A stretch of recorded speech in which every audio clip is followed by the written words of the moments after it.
All right, we are live. Highfalutin Ski Bum Podcast number 52. It is your pals, Mario and Brian. Mario, what is going on? Not much. Had a really good weekend last weekend. Going to talk about a lot of that stuff, but I think we got a good show today. We're going to talk about some interesting topics. Yeah, we're starting to get to that muggy, gross time of year that some people like to call summer. But there's still lots of good information going on in the ski world and lots of other cool, fun stuff going on. So what are we talking about this week, Bri? Well, this week's topic is, dude, where's my yacht? Aha. Why is it a little called that? highfalutin. It's very highfalutin, which is what we are, because we just went to the America's Cup last weekend, and we're going to report back on all the things we experienced, things we saw, and figure out a plan how we can score ourselves a yacht and live the yachting lifestyle. I like that. But first, we've got our all of our information we're going to give to you guys, skibumpodcast.com. Check us out on iTunes and Stitcher. Just search for Highfalutin Ski Bums. Check us out on Twitter at Ski Bum Podcast, Instagram.com/Ski Bum Podcast, Facebook.com/Ski Bum Podcast. And now, weekly flavor. Oh, yeah. There it is. When you hear that sound, it's time for the weekly flavor. Mario, what are you consuming this week? I'm having a nice space juice. Little Long Trail Brewing Company space juice. We've had this before. I had one in the fridge. I'm like, today's the day to crack it open. Yeah, so one of our favorites. Yes. So Long Trail Brewing Company out of Vermont, limited double IPA that they run. Pretty good stuff. So yeah, that's delicious stuff. That we had as one of our favorites from Ski Bum Week back in December. Mm-hmm. And with good reason. And there's the last one, so now we have to go have another reason to go back up and get some. Absolutely, yes. So, Brian, what do you have today? We sort of missed Cinco de Mayo. Sort of missed, didn't really miss, kind of thing. So I am going with a lovely Herradura Añejo tequila. Oh, nice. It is ultra premium, 100% agave tequila, barrel aged for 25 months. Oh, wow. It seems like a long time for tequila, right? It is, and if you're a bourbon, whiskey, scotch guy and you want to try something a little bit different, a little wilder, I've become a big fan of the tequilas, especially the añejos, because they do have a bit of that kind of whiskey fermented barrel aged flavor that they have. So give it a try. Nice. And Herradura is one of the best. All their whole line is dynamite. Trying to get my hands on the Ultra Añejo, which allegedly exists. I've probably gone to at least 10 liquor stores now and can't find it. So, oh, really? I don't know. Wow. I don't know. It's on their website. They don't tell you where to buy it.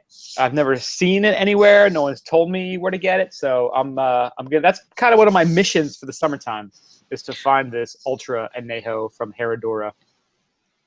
I actually think our buddy Dan, who we hung out with this weekend, he might have a way to get some of that. Oh, is that right? Yeah, he works for a distributing company, so that's why he was sponsoring the whole Gosling thing. So I think that might be a hookup. Might be able to actually. You should reach out to him and be like, hey, where can I get some of that stuff? It's not a bad idea. I may have to look into that.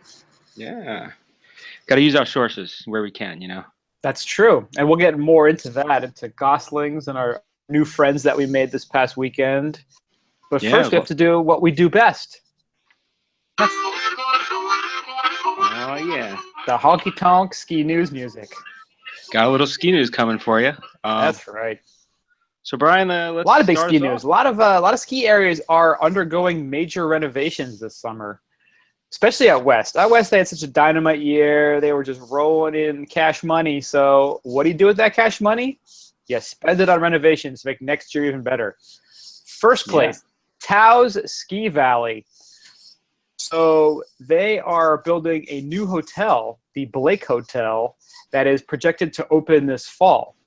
But that hotel is only one part of a larger base area redevelopment plan that will eventually reshape the entire Taos experience, including lodging, resort services, and commercial offerings.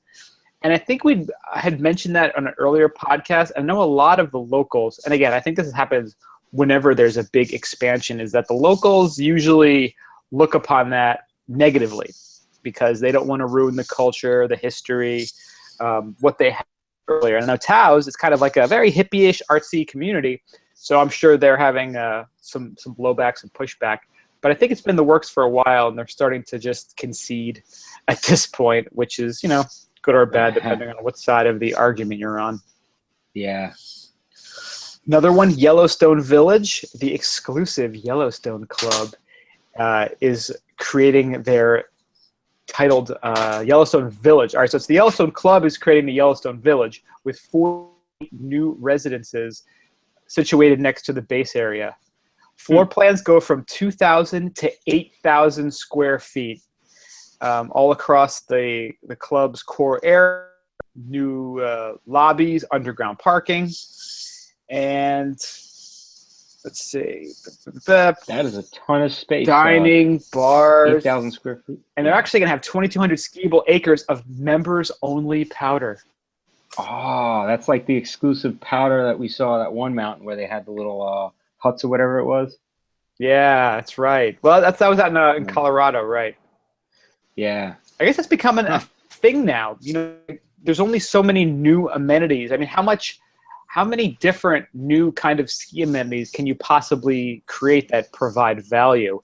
The biggest value really is the snow, and if you can make it exclusive, I mean, that seems to be the most valuable thing. So it makes sense that they're going to have kind of corded off areas now too that only if you're a member you can access. I guess it's like people that have a house on a golf course or a private golf course. It's kind of the same concept if you think about it. They want a place to go do what they like doing, skiing or boarding, and they have their own little private Shangri-La.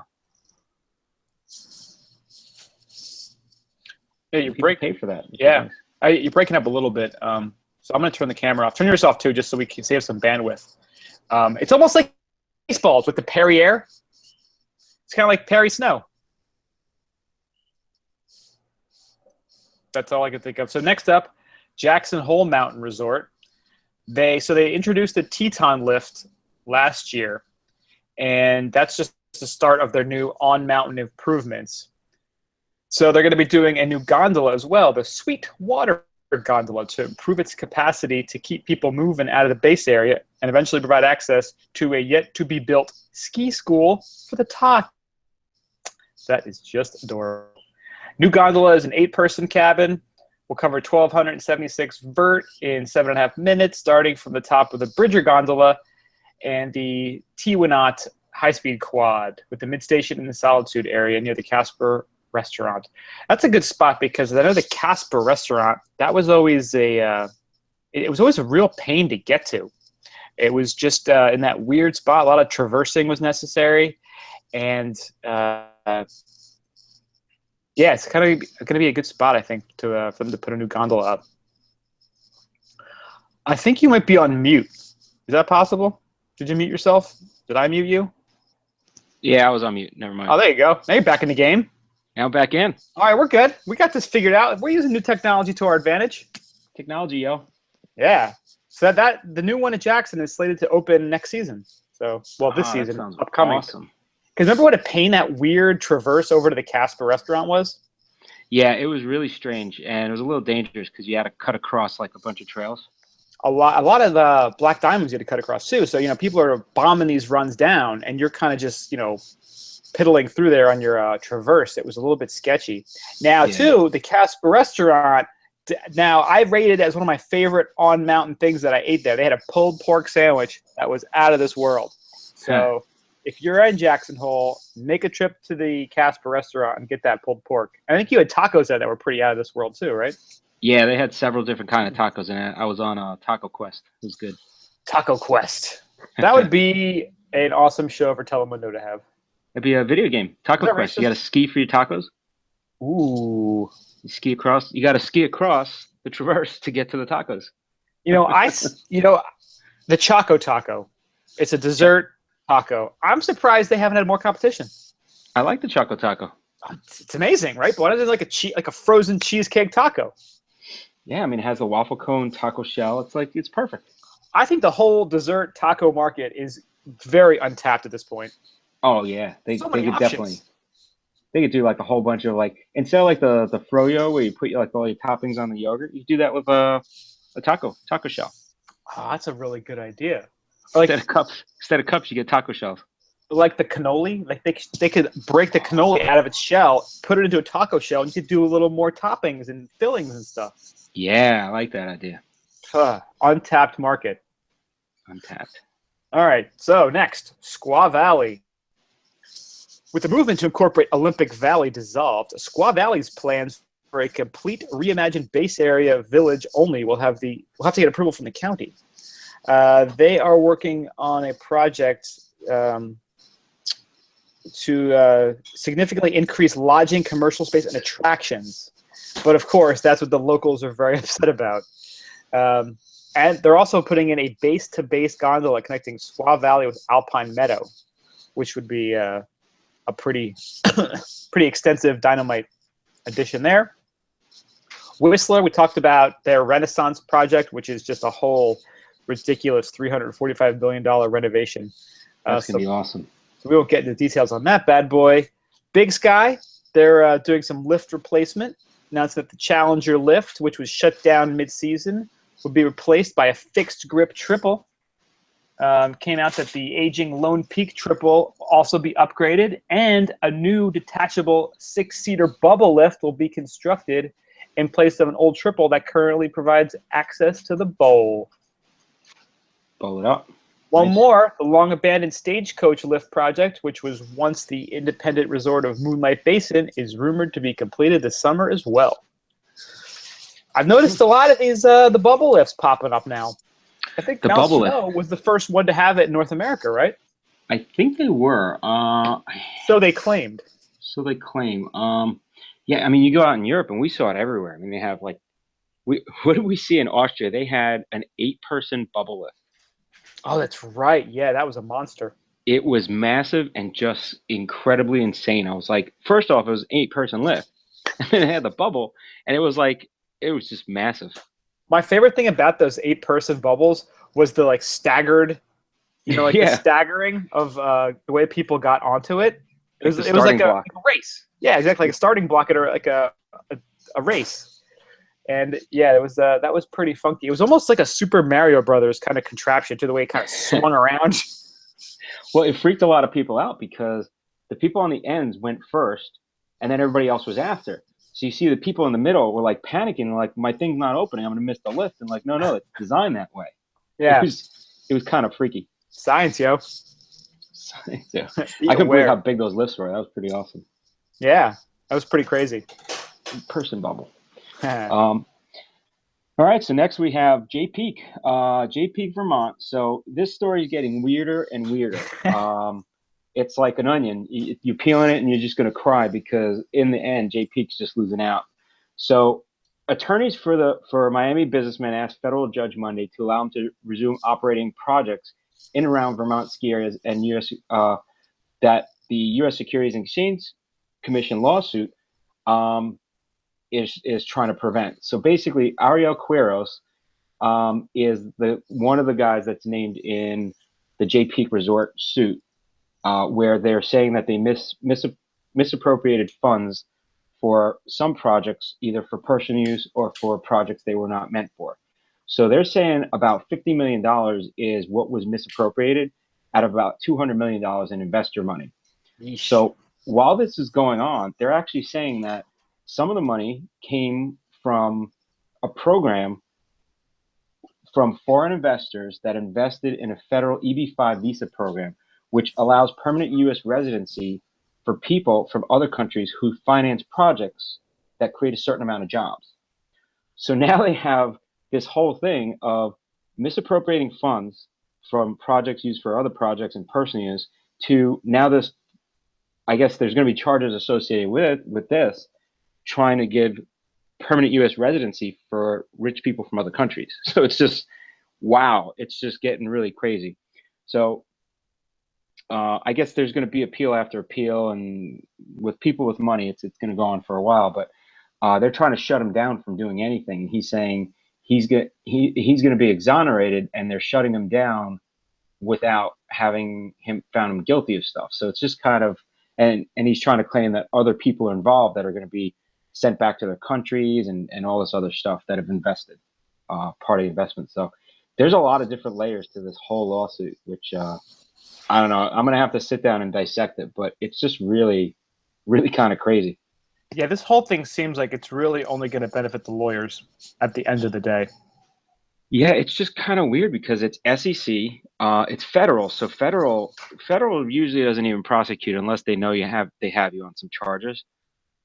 It's one of those things. I actually knew somebody that worked for the FBI, and they're like, "Yeah, we won't just pick somebody up for doing a crime. We kind of monitor them, have them dead to right on a bunch of crimes, and then try to get the people that they're dealing with." So it's kind of federal usually never moves in unless they really have a good case.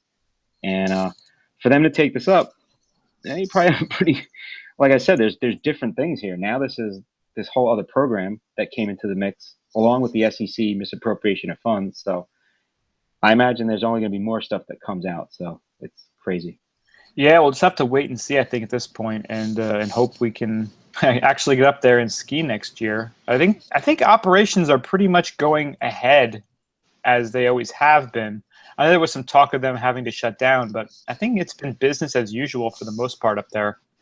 Yeah, I imagine part of the appeals are to say, well, if we don't open up and don't resume and I think that's why part of this was, if we don't resume our projects and some improvements, you're going to hurt the business when it hasn't, when that's really shouldn't be part of this lawsuit right now, kind of, or, innocent until proven guilty. But if you shut down the business, it really doesn't matter if you're innocent or guilty. You lost your business that you built. So Right. I think that's a little bit, but it's really kind of strange. This started out as like a little blurb that came out and like, yeah, whatever. And then it's really starting to blow up into this big, this is going to be a special on Dateline, I'm sure. Ugh. Yeah, right. All right. Next up. So here's a quick little story. So there was some big snowfall going on at Perisher in Australia. They got a little dumping overnight. Nice. Probably, I don't know, maybe a couple inches.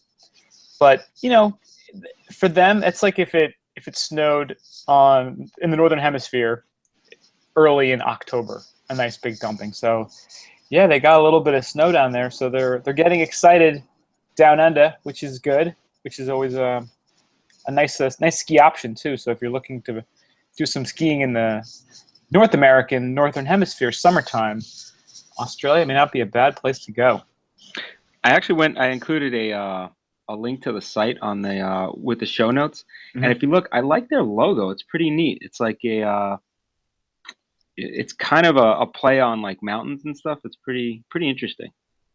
The name sounds a little weird. I was like, Perisher, like, yeah, I don't want to perish when I go skiing. Yeah, it sounds like you're gonna die. Yeah, but maybe it's extreme skiing. I don't know. One thing that's cool too about the resort, if you go down to the bottom, so they have a road that goes there. I guess there's two main roads that go there, but there's also the ski tube, which is a train that that rides up there, which is pretty awesome. So you can take this special alpine railway that they have, and it goes through a 6.3 kilometer tunnel, and is 550 feet below the surface at its deepest point. Nice, I love that idea. That's really nice, having that train service too, because then you're like, it's snowing, no big deal, still gonna get there. I think they should do that with all this. They could just have these ski tubes go up underneath the mountain. Kind of like a subway, like a ski subway. Ski subway. And then you could ski on everything. There'll be no poles in the middle of the way. There'll be at one with nature, and underneath you hear the subway cars going. It's like the Underground Railroad for skiing. That's right. You'd be like, yo, man, I just want a lift ticket, man. Underground ski railroad. You could really be a ski bum then. You'd be a bum in the subway, just like. Did you ever watch that documentary, Dark Days? I actually heard about it, but it seems too creepy to watch. Dude, it's so good. It's just about these weird, like the mole people who live in the New York City, those abandoned subway and train tubes. It's so sad and so scary, but it's fascinating, right? It's weird. I mean, these people have a whole way of living. They go around, they like go through garbage. They're able to trade, they barter to get by, find food, find water. And the the documentary is probably, it's got to be 10 years old by now. And I guess at the end, they got the people out of there and set up housing for them, which was kind of cool. Spoiler alert, cool. Sorry. Oh. But the best thing about that, it's also got a really dope soundtrack. It's like DJ Shadow did the soundtrack for the documentary, and it works perfectly for it. It's interesting. It's very interesting to see that people actually live that way, you know? So if you don't want to have a job and live in a condo and commute to work, there is other alternatives out there, which, you know, not saying I want to do it, but I like knowing that it's out there. Well, just the underbelly of these big cities is amazing. So before the Islander game, I was waiting for you at the bar. We were just hanging out. And I started talking to the dude next to me. He winds up working for Brooklyn College, and he's a steam fitter. So I was talking to him. He's like, yeah, it's like a lot of the big cities. He was like a steam fitter in the city for a while too. And he's like, you don't realize these pipes have been there for like over 100 years. This whole steam pipe system, and steam gets pumped in, it still heats up the entire city. And when something breaks, they don't even know like what causes it. Sometimes they got to go down there and look. And there's these areas that just people never go in, like they haven't gone in for like 80 years, and all of a sudden something happens, they got to go down there. He says it's freaky stuff. Oh, you never know what you're going to encounter, right? I mean, rats are probably the best thing you're going to find. Yeah, not only that, he's like, this whole pipe system, it's like they just trust that it keeps working. They don't really even know how some of it works. They're like, yeah, we see a pipe there, we hope it, you know. It's just nuts. That was like when Sandy hit too. You know, a lot of the subway stations and the path stations, they were all affected because the water got in there and messed with, you know, the salt water got into the machinery there and some of the parts. Switchers and stuff, they said, yeah. And they haven't made those parts in 90 years. So they actually had to have things fabricated and created just to get these things operating again, which is crazy. It's wild stuff. It's so funny as a kid. Like when you're a kid, you always think that adults kind of have everything figured out. They know what they're doing. And then you become an adult and you're like, wow, this shit is all just kind of like popsicle sticks and glue. This whole society we live in. Well, it's like going to a doctor. You go to a doctor, they're like, oh, yeah, you think you have this. And you're like, well, how, you know, if you start asking questions, you find out like, oh, well, that's the diagnosis. I'm like, is there a test to tell me that I have this? They're like, no, but that's what it looks like. It's like, all right, so you're just kind of educated guessing is what you're doing. And that's you're not much better than WebMD. Yeah, like I diagnosed myself. How about that? Yeah, right? Yeah, you don't want to look on WebMD. Let's put it that way. You pretty much have cancer of everything if you go to WebMD. I had a suspicious mole, and I just got it biopsied this week. And it's funny, like, you know, doctor's like, yeah, I don't think it's anything to worry about. But, you know, if you want to biopsy it, I'm like, hell yeah, I want to biopsy it. I want to just know, like, for peace of mind. She's like, okay, that's fine. We'll just take a biopsy, put a stitch in there, you know, take some skin, whatever. But she's like, you're better off just coming in when something like, you know, when you think, she's like, you know, because some people either they talk to friends or they go online, and that can make it worse. I'm like, oh yeah, I stayed off of WebMD because everything turns out to be cancer. She's like, she started laughing. She's like, yeah, that's exactly it. Yeah, so don't do that. Don't go to WebMD. Go to skibumpodcast.com. It's way more fun, way more exciting, way more interesting. And we promise you, 100% guarantee, we are not going to give you cancer. That's right. 100% cancer-free guarantee. Cancer-free guarantee? From the bums. I like that. All right, and we got one more story. It was reported by Powder Magazine that changes are coming to Alta. And like we mentioned earlier, whenever there are changes announced to some of the old favorite mountains, you know, the locals and everybody tends to panic a little bit. You are pissing somebody off. Yeah, definitely. So last week, the Salt Lake City Tribute reported an expansion plan proposed to Alta. And one of the big ones was the replacement of some of the infrastructure and a tram to the top of new lifts, more parking, and a restaurant expansion. So they announced their whole big master plan to the U.S. Forest Service, which they're trying to get approved. And I remember we talked about it a couple weeks ago. There's one part where they're giving up a piece of land, but they're also acquiring another piece. It's kind of complicated and interesting the way, you know, these different ski areas have to work with the Federal Park Service, because a lot of them are owned by the Park Service and just kind of leasing the land.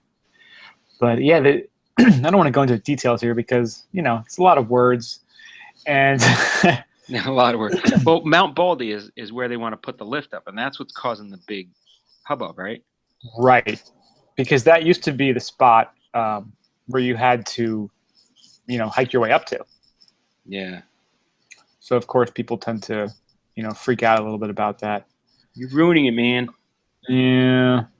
So talking about a tram from the Germania Ridge to near the summit of Mount Baldy, a new lift from Sugar Bowl to another point on the Germania Ridge, eliminating the need for the East Greeley traverse that skiers take from Sugarloaf to the Collins lift, replacement of the Supreme and Secret lifts with a high-speed detachable chair, including an angle station of some sort partway up connecting the two existing lift line corridors, removal of the Albion lift, expansion of Watson's Shelter and Alf's Restaurant, elimination of 50 parking spots in the Wildcat lot to make room for a bus turnaround and drop-offs, and addition of 48 parking spots in the Albion lot, which would be expanded with grading, providing a direct connection to the parking area for Snowpine Lodge. So a lot of stuff in the works. And Mario, I know you haven't been out there, but Alta, we've been there once, and there's something about it. It's just, I mean, it's so throwback. I mean, there's, you know, the restaurants they're pretty old. There's not much going on there. I mean, this place, it's really all about skiing there. The mountain is beautiful. It's perfect the way it is. You know, again, there isn't much there. And I guess, you know, like with everything else, you know, the owners of these places all want to make a few extra bucks wherever they can. So what are you going to do? You're going to put in bigger restaurants. You're going to get, you know, faster lifts to get more people up and down. I mean, unfortunately, that's progress. Got to get asses in the seats of the lifts. I mean, that's really what it comes down to. Everybody's got investors. You know, things aren't getting cheaper. They want to make money too, you know? Yeah, that's, you know, unfortunately, that's kind of the way this all works. And it kind of goes back to what we mentioned earlier with that other story, talking about how they're going to have private powder areas.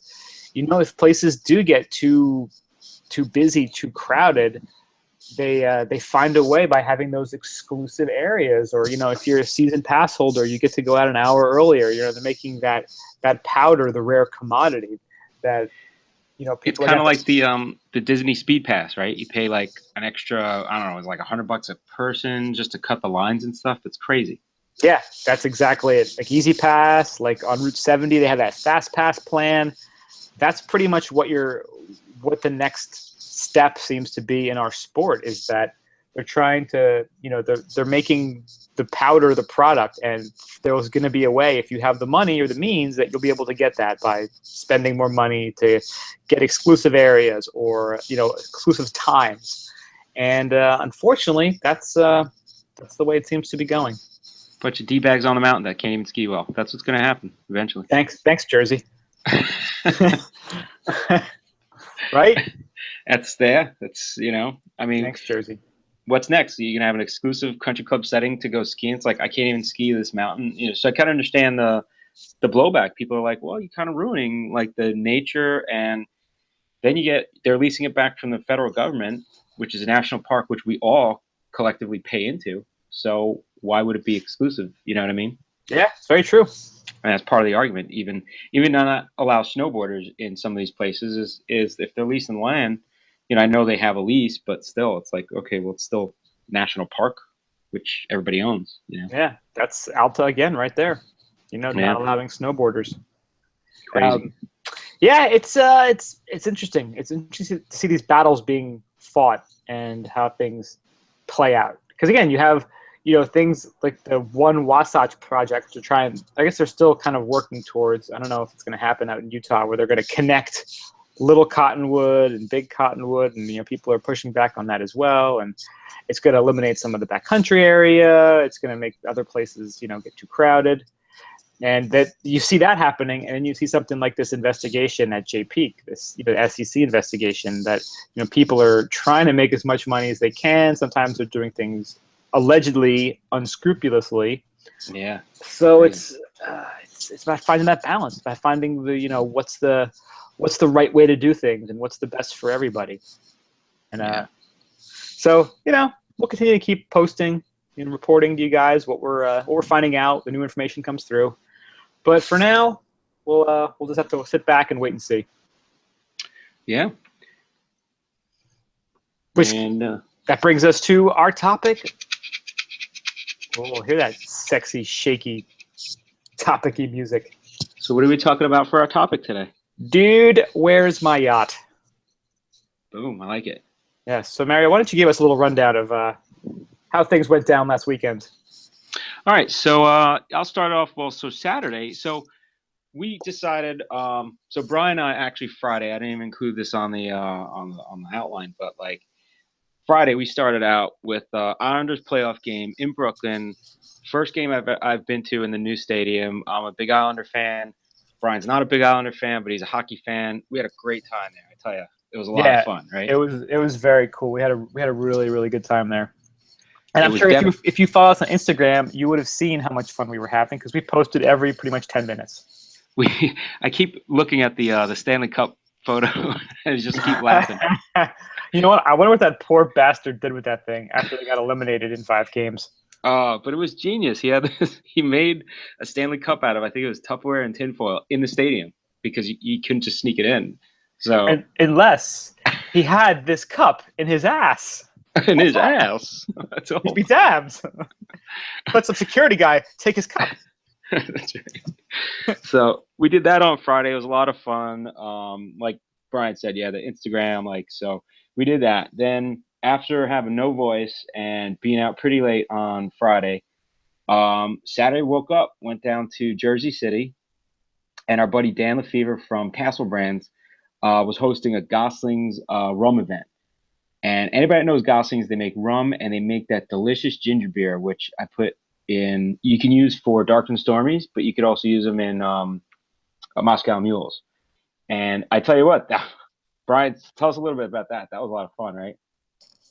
That was I had no idea what to expect at this event. So they had all the boats set up. We'll get into that later about what actually went down. But they had a great spread. Dan was a super cool guy. We were chatting with him a bit. They had a bartender there. They had snacks.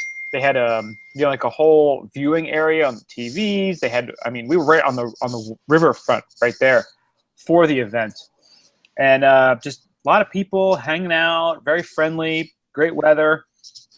It was a really nice event. And Goslings. So I was just looking at their website. So what we partook in mostly during the day were the rum swizzles. And of course, you put in Gosling, what's the first thing that comes up? Stupid, handsome Ryan Gosling. But the rum swizzle, that was our drink of choice for the day. That was a Mario recommendation. That was a very good recommendation. So those were freaking awesome. They remind me a little bit of the Goombay Smash, which you like. Oh, right? The Goombay, a Killington favorite. They taste a little because I think they have coconut in there too. But I tell you what, I had those rum swizzles when we were in the Bahamas. We went to this place called the Swizzle Inn, and I guess that's where the drink was created. And I tell you what, we went to the they had the caves there. They have like underground caves, which are really cool.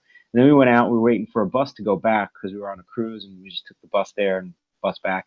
And right by the bus stop, there's this place called the Swizzle Inn, and it was pretty awesome because they had all this stuff that people just decided to staple up on the walls and on the ceiling. So they had everything from dollar bills to people's IDs. It was just, it was crazy. But those rum swizzles, they taste like there's nothing in it. And I had 3 of them, and I was like, woo. Dude, yeah, oh, okay, I see now. So here's the ingredients. Now, I was reading the ingredients, and I'm like, oh my God, this is what the website says. 4 ounces Gosling's Black Seal rum. 4 ounces Gosling's Gold rum. 5 ounces of pineapple juice. 5 ounces of orange juice. 3/4 of an ounce of grenadine, and 6 dashes of Angostura bitters. Now, that makes 6 of them. Because I was reading, I'm like, Jesus, 8 ounces of rum in one drink. I'm like, that's insane. That's half a pint of rum. Yeah, that makes 6 of them. So there was an awesome bartender there. He was like cranking these out for us. Yeah, I mean, they taste. I mean, it just tastes like a perfect tropical drink. It's so easy to drink, and again, we had no restrictions on how many we could have. So, needless to say, we had a very, very good time. Yeah, it was a lot of fun. It's weird they have the ingredients for 6. Like, why would you? I wouldn't have like a. I guess you make a picture of it. You know, you never drink just one. You really can't have one of these. They're just too good. They have some other cool drinks on their website too. This is goslingsrum.com. GOSLINGSRUM.com. They have a drink called a Zombie. It's 1 ounce of gold rum, ½ ounce of triple sec, splash of grenadine, orange juice, pineapple juice, grapefruit juice, club soda. That sounds pretty good. And then, of course, the Dark and Stormy, which is a favorite among all. That's the Gosling's black rum and ginger beer. And they have a drink. Oh, sorry, go ahead. Oh, no, that's right. Yeah, what else they got? They have a ginger gale, which is ginger ale and Gosling's gold rum. Nice. As well as the Belladonna, which is 1 ounce of Gosling's Black Seal, 1 ounce of Amaretto, and 2 tablespoons of sour mix. Can't say I'm too on board for that one. I'll stick with the Swizzles. Swizzles are good, and Dark and Stormies. I think I had one of those too. Dark and Stormies are good. I also have. It was a good location, but the weather on Saturday wasn't that great, and we didn't get to see. We got to see some racing. I actually posted some photos from there. We had them on Instagram. We just had stuff from the event, and I got a really nice hat out of it. A lot of people complimented me on that on Sunday too. That was a real nice hat, yeah. So that was pretty cool. We got a little swag. Swag. So that was Saturday. Had a good time there, and then Sunday I went back down to Brookfield Place, which was where they had the village, the event village, and it was really cool. Sunday it was nice because the weather got really nice and the wind picked up, and it was a great day to watch the racing. It was. I tell you what, I was a lot closer. I was a lot closer to the boats. And I tell you, those things can haul. It was pretty cool. Yeah. So what do they get to? Like, it's like 30 miles an hour or so. They go over 50. Go over 50. Over 50 by wind on the water. It's insane. Damn. And then they hop up, like if they catch the wind and they're turning, they'll hop up on one of the pontoons. Because it's they're actually racing. It's a catamaran, right? Yeah, they're racing catamarans. So they'll pop up on one of the pontoons and because they're just pulling so much wind out. It's crazy. It's insane. So it was really cool to see those things a little bit up close and stuff. Yeah, speaking of something that's related to skiing, they were showing that Lindsey Vonn was going with the Oracle team last week. She was up there racing last weekend. Yeah, she was working with the Oracle team, Team USA. Nice. Last Thursday, so before all the racing started. Really cool. Very cool. Yeah. But yeah, so what they wound up doing, because Sunday was a better race day, they didn't count the racing that happened on Saturday, and then Sunday they gave everybody double points. So it was just kind of almost like a practice day Saturday, and then they took Sunday as the real deal. So it was pretty cool. Team USA came in second. New Zealand wound up coming in first, but it wound up being a really interesting, fun event. I wonder if that New Zealand couple that we met on the subway was there to watch. Could be. Maybe they got them the 2 extra points. Yeah. Little home team cheering. So it's funny. I dug up 2 articles. One was from this week. It was, I guess, from the Mirror, a British take on the event, which they said it was a great event, great to have it in New York. They didn't like the course, and I guess the weather didn't cooperate. It's tough being in New York because you got the tall buildings, so it screws around with the wind. Yeah, it says the team that came in 5th place. Yes, and it could be a little sour grapes there too. Spirit of 76 coming for you. That's right, yo. And then I pulled another article from 2013 when they first went to these new style boats with like a fixed wing for the jib, and then they have regular sail. there was a crash, a fatal crash when they first started going these new boats because they pull so much more speed. So one of the teams that crashed had a whole big to do about it. They were wondering, like, are they going to keep these boats? Is it going to ruin the sport? Like, what's going on? And years later, it actually has helped the sport. But the cool part of the article is they just talk about the culture and about the America's Cup and the history of it, and they really highlight how much it's a pissing match for old rich men. So I thought that was just pretty cool. Like they just talk about that animosity and like people just throwing wealth. What else are you going to do? You can already pay to go ski somewhere privately. What else are you going to do with your money? Exactly. It's nuts. Boat racing. Boat racing, yo. Huh. So we had a good time. If you want to see any of our pictures, tweets, you can just go to skibumpodcast.com, find our links there. Twitter.com/skibumpodcast, Instagram.com/skibumpodcast, and Facebook.com/skibumpodcast. We took a lot of pictures. We had a lot of fun last weekend. And again, we want to thank Dan from Goslings for hooking us up and helping us out because we had a really good time. So thank you, Dan. Dan the man. All right, man. I think it's that time, isn't it? It is almost that time. It's almost that time. We're getting there. Yeah, we're getting there. Let's see. Oh, now it's time. Now it's time. Yacht. All right, around the horn. Talk around the horn. All right, first up, this is an awesome story. Darren Ralvez wins the Arctic Man Challenge. Now, I totally missed this when it was happening. I just saw the story reported on powder.com. Technically, this could almost be a ski news story, but we're putting it in around the horn because it's a little bit more fun. Legendary ski racer Darren Ralvez took home first place in the year's Arctic Man Challenge, the Mountain Madman's relay race where it combines skiing, snowmobiling, and, of course, plenty of debauchery. There was 15,000 people up there in Alaska, and they said it's like Alaska's answer to Burning Man. That's fantastic for everything snow. It pretty much is. There's like tons of RVs. People are building snow bars. There's got couches on snowmobiles. So what it is, it's a 5.5-mile course that runs the length of 2 peaks and valleys. Skier or snowboarder begins atop the peak, bombs down 1,700 vertical feet in 1.5 miles, picks up a tow rope behind their partner's sled at about 40 miles an hour, and ascends 2.2 miles up another mountain. From there, the racer rockets down another 1,200 vertical feet to the finish line. Wow. That sounds freaking awesome. That is insane. So it said during the downhill portion, he the winner hit 92 miles an hour, barreling down a snow-cat width course, walled on either side by 5-foot snowbanks. That is so nuts. That is bananas. Wow. Oh my God.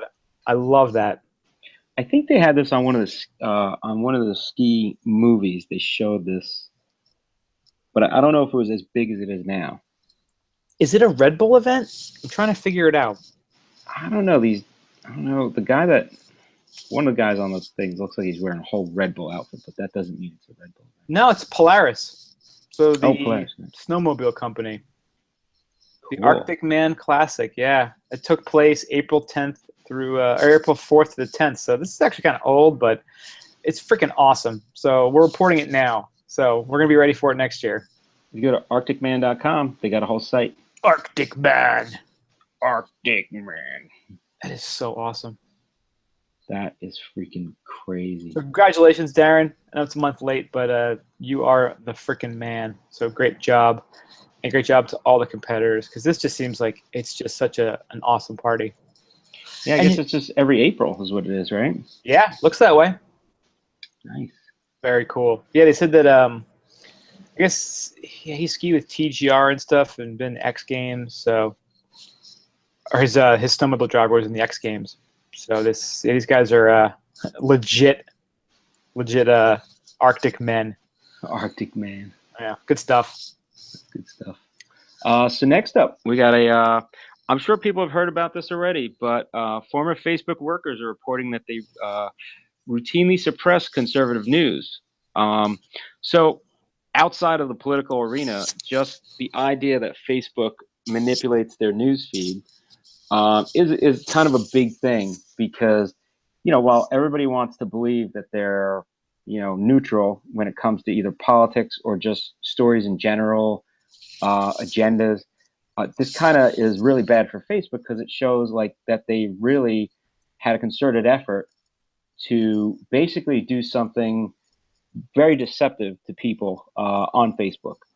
Um, the interesting part, I'm not going to go the whole thing because they're actually talking about a lot of political ramifications and agenda.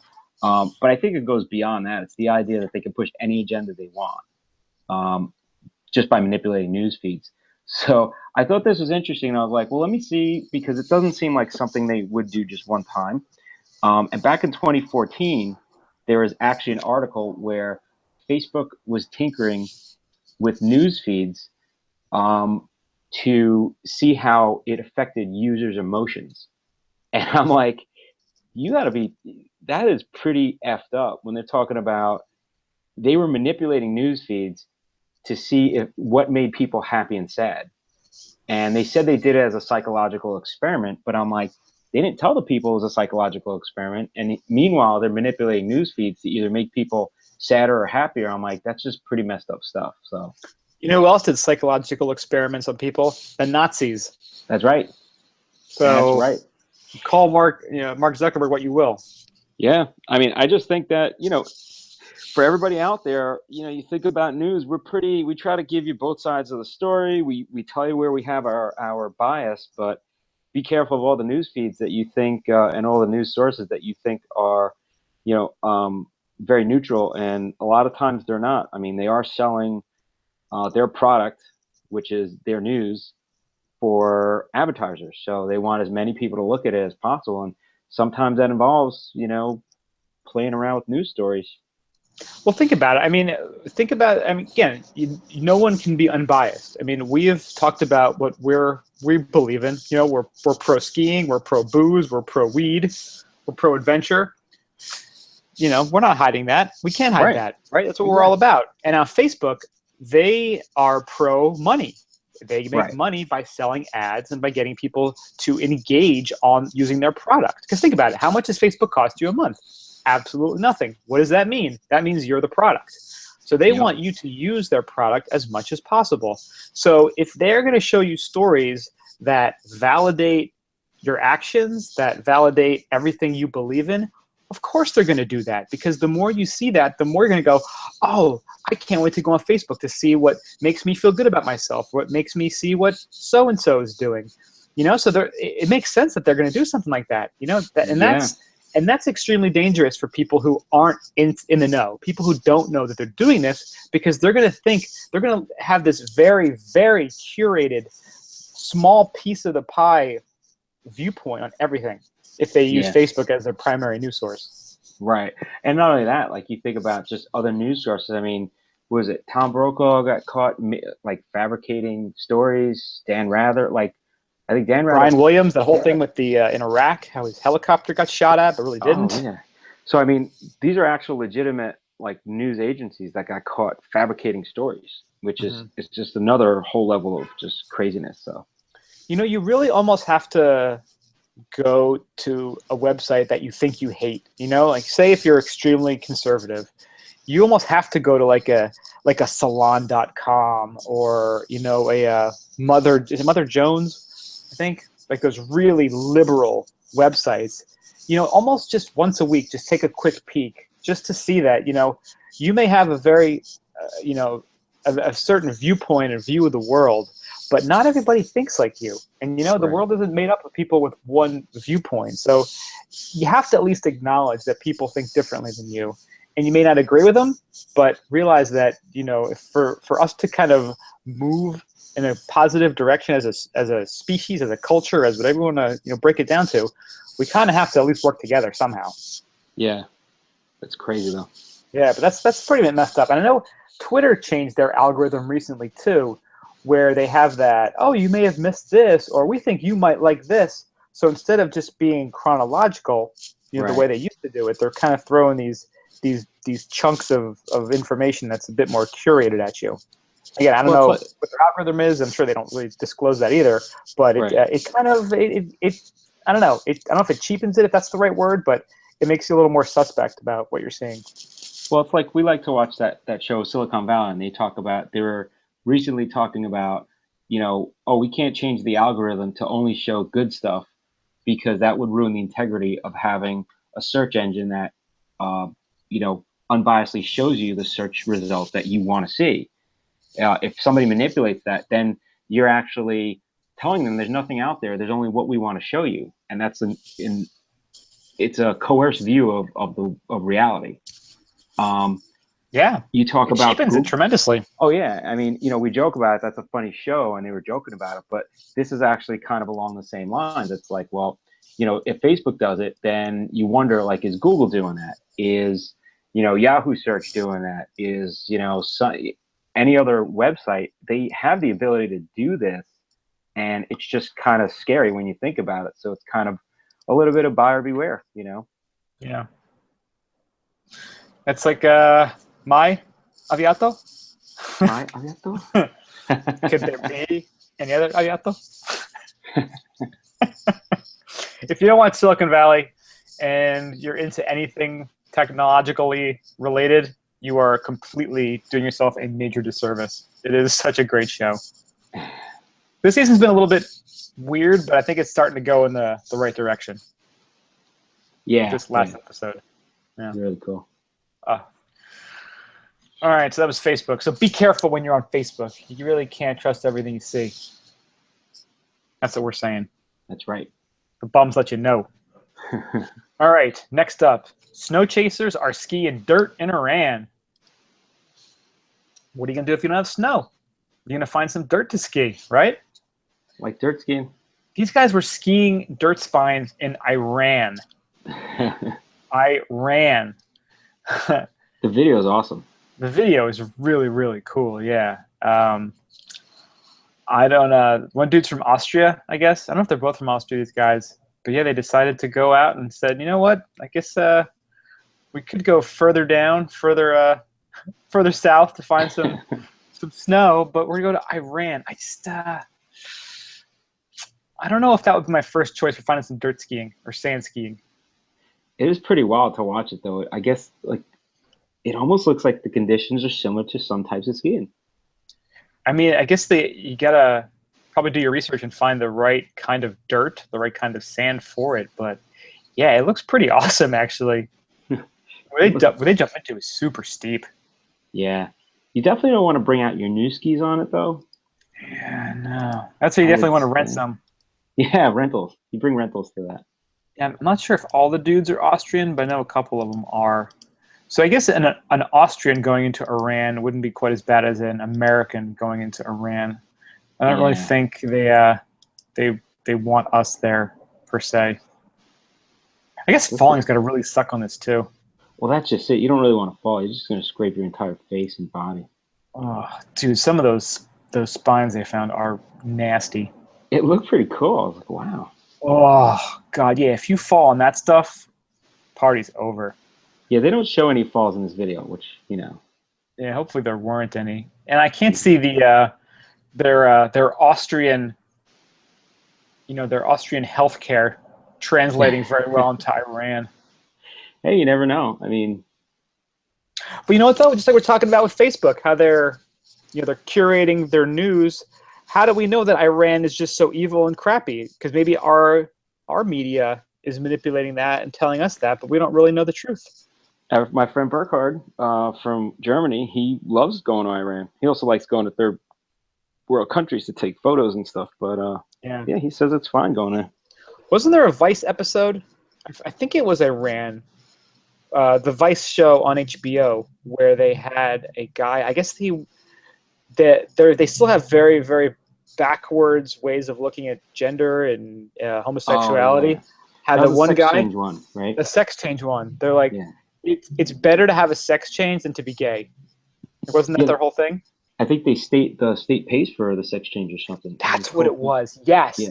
the state will pay for you to be a sex change, and your family is cool with it. But if you say you're gay, you're shunned. Right. You can't be gay. You can have a sex change and be the other gender, but they won't. They don't view the other. It's this whole weird thing. Yeah, it's a very ass backwards sort of belief system, or system of values they have there. Yeah. Yeah, that was really bizarre to watch, because I mean, that from that video they made it seem like there's parts of Iran that are very up and coming, very kind of very Western in their ways, trying to to be different and not be like old kind of repressed Middle Eastern cities. But then you hear about stuff like that and you're like, oh man, they got a ways to go. Yeah. It's crazy. But also too, Iran's got some great skiing. I think we talked about it. We talked about it plenty of podcasts ago. There's some great mountains outside of Tehran, and there was a movie we talked about. I think it was a short movie a couple of months ago on one of the episodes. I think it was like a 20-minute documentary or so they were showing. They went on a road trip to ski in Iran, and it looked unbelievable.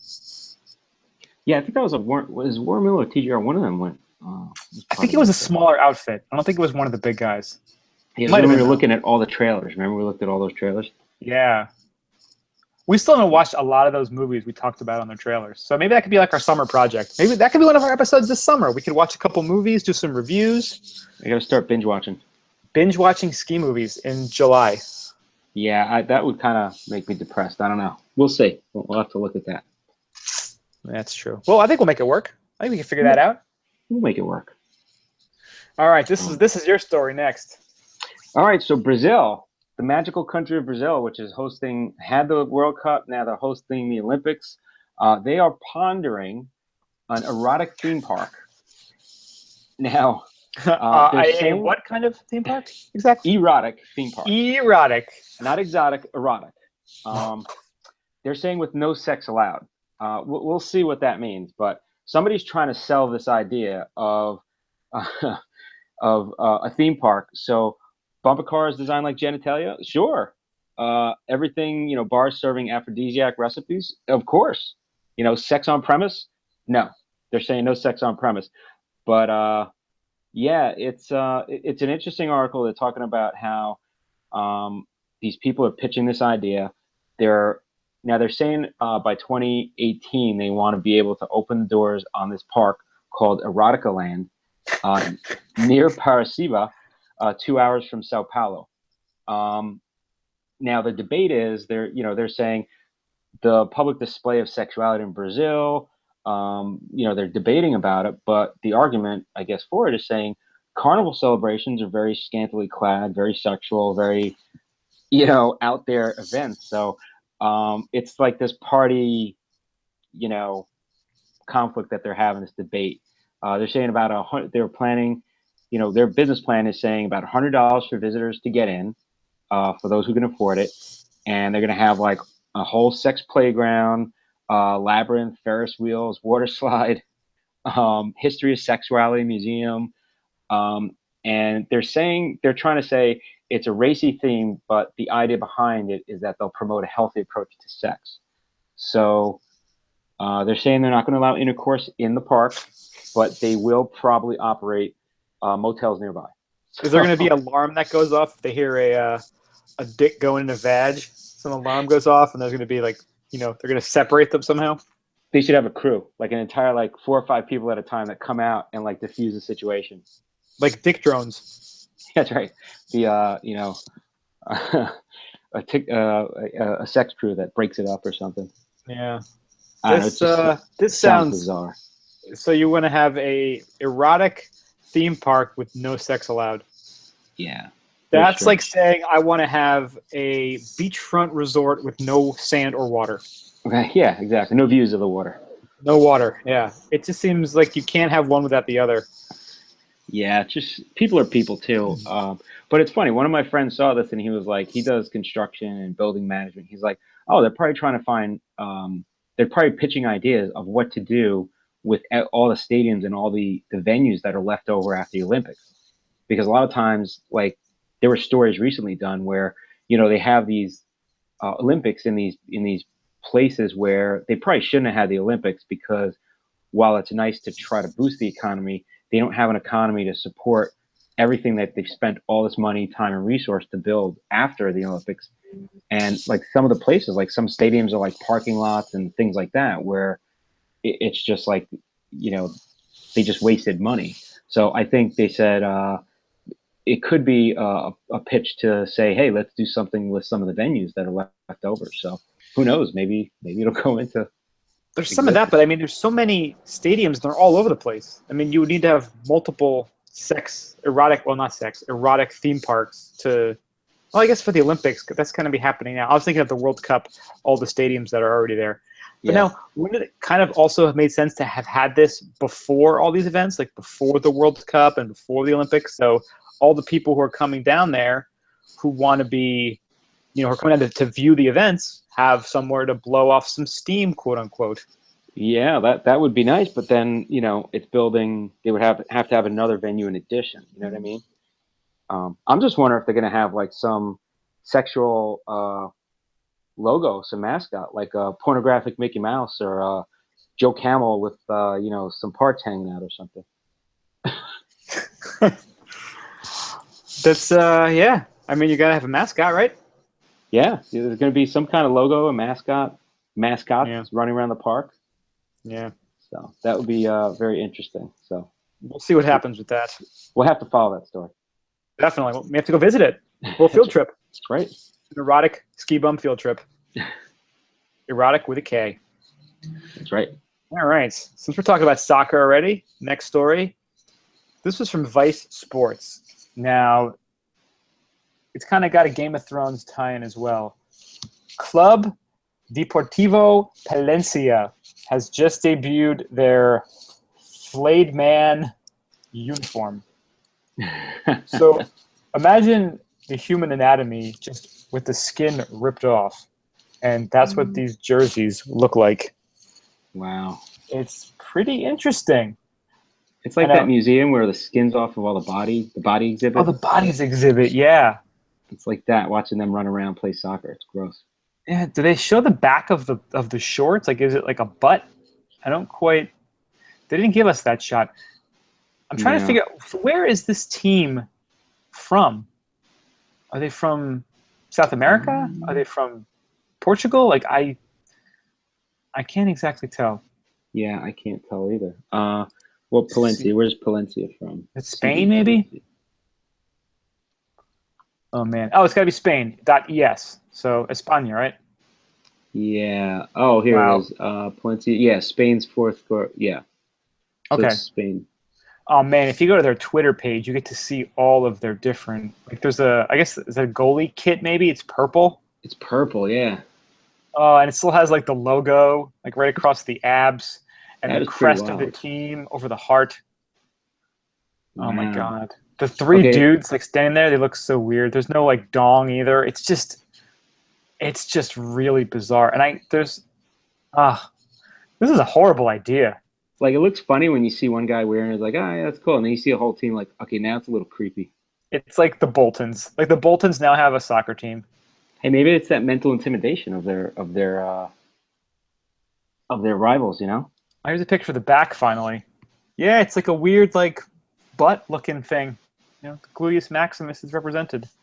That's crazy. Oh, these are terrible uniforms. My God. I saw bike jerseys like that one time, and I was like, yeah, they look a little too creepy. Yeah, this was a... well, you know what? Hey, if they need some press, they definitely got some press on this. Yeah. They said they're the fourth-tier team, so they're I guess any press is good press for them. You know what? I bet they're going to have tons of jersey sales, though. Oh, yeah. You know? That's right. We'll have to report the first person you see wearing one of these jerseys around. Hey, Halloween, that's perfect. That's a really easy Halloween costume to do. Yeah. You have girls be like, oh my God, I love your outfit. Right? That's right. All they got to do is get Messi on there or something. That's it. Just for like one game. Just like, they like rent their players out. Yeah. Just like rent them out for a game. Whatever it would cost to rent him for one game, they would make quadruple in jersey sales. Easily. Just in jersey sales, yeah. Just in jerseys. That's a great investment right there. Oh, yeah. Tenfold. Oh, here they are on sale. I found it. €50 for one of these jerseys. Not bad. Not bad. So worth picking up. You're buying one right now, aren't you? I believe I am. Boom. All right. Gonna look like $1 million wearing that bad boy. All right, so Club Deportivo Palencia fans, get out there and get your Bolton. I think awesome jersey get like one Bolton on the back. Yeah, that'd be cool. Have a bunch of Boltons running around. Bunch of Boltons. Awesome. All right, next up. All right, so next one, this is a favorite of mine. So this past week, May 11th, which I didn't realize was this day,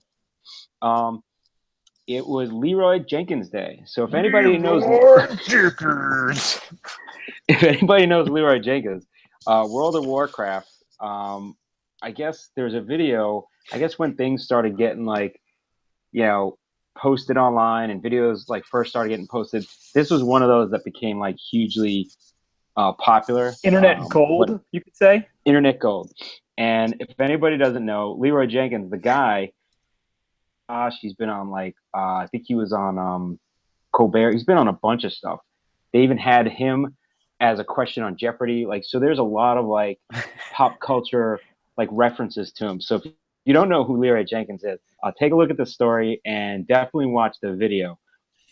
But the funniest part of it, it's a video of World of Warcraft, and on the audio, there's all these people that are in World of Warcraft. And it was like a group of like, I don't know, like 15 people. And like they were trying to go in. Guess, right? Yeah, it was like I guess they joined up and they were all trying to go in and storm this castle or something like that. And it's really hard to get in. And they're running through all the checkpoints, and it almost sounds like a whole military operation. It's the weirdest thing. And in the middle of it all, you hear, Brian, go ahead. You hear Leroy Jenkins. And this dude just gets his character, and while they're talking, he just runs in. And he starts getting killed, and then everybody else runs in, and they all get killed. And the funniest part of it all is you hear the one guy that's leading is like, God damn it, Leroy. They're just all frustrated, and they're like, you're such a dummy, you're such an idiot. Like, it was funny as hell. Like it was, it was almost like if you were going into battle, the ultimate war cry, and then just getting slaughtered right after. You know what it reminds me of? I don't know if you guys are UFC fans. There was a commercial they would have on during these UFC events for Nas energy drink, and you see this one guy, one guy gets in the ring and very calm, very just kind of like focused. Another guy comes in, big mohawk, colored beard, he's doing flips, he's talking all kinds of shit, getting in his face. The bell rings, the calm guy just comes and knocks him right out. One punch. It's kind of that. You come in with all this flair and this excitement and enthusiasm, and you just don't back it up. That was exactly what Leroy Jenkins was.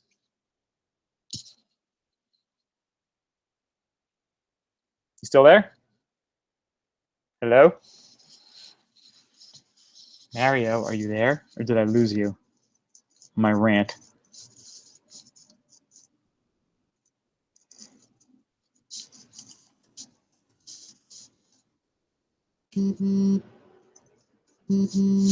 Uh-oh.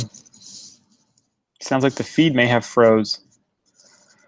Well, that's not good.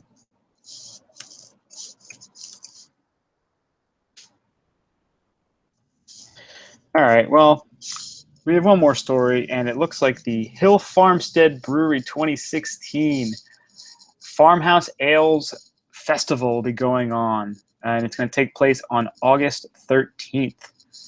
So ticket sales went on.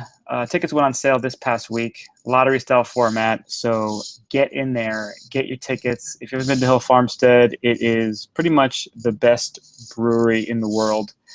They have they're up in the middle of Vermont, northern Vermont, dynamite beer selection. So go to hillfarmstead.com/FOFA, get your tickets, $100 each, so worth it. Get out there and enjoy. We've been there a couple times, had tons of beers. We love it. So that wraps up the podcast for the week. So it's just me. So thank you guys again so much for listening. We will talk to you again next week. Hit us up, skibumpodcast.com. Send us an email, skibumpodcast gmail.com, twitter.com/skibumpodcast, facebook.com/skibumpodcast. And we will see you guys next week. See ya.